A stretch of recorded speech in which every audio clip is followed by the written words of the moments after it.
actually wanted to ask you about that. What is it with so much satanic stuff in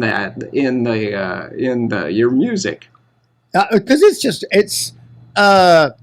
it's really dramatic, and at a certain point in time, certainly for people of a certain age like me, from what you might call a society which was, because I'm 62, so going back to like the late 50s, Europe was broadly Christian. A lot more people went to church back then than do now. You know, probably 4 or 5 times or even more, people would just turn up at church. They weren't deserted as they are now. And they would generally believe in things like absolute evil. And there'd be an absolute good, but nobody knew anybody who was absolute good.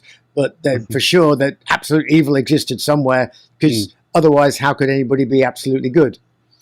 So you had to have something to measure yourself against it. And of course, what heavy metal bands did by adopting imagery was they shocked people. Because in the same way that the early Hammer movies reintroduced Dracula, but with sex. So they actually had, Dracula, blood, fangs, sex, the devil. All this stuff was like, oh my God, that is so shocking. But we really kind of turns us on in secret, And of course, as kids, you'd sort of like be forbidden to watch it. And of course, it would be interesting, and you'd watch it. And then you just use your imagination to create stories. And then you had films, a whole raft of films came out, The Omen and The Exorcist and things like that. That all had this idea of an actual physical force of evil. And it was quite exciting, really, not because you wanted to be it, but to know that you could imagine your way into the drama and put that into music and dramatize it.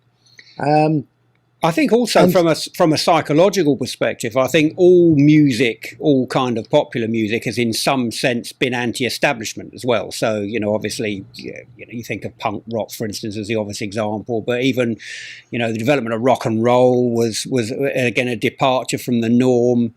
The hippie culture in the late 60s was, long hair again. It was going against the grain of the establishment. And I think with like heavy metal kind of music, first of all, you've got, you can't get more anti-establishment than Satan. So I think that's why there's a very powerful narrative running through it.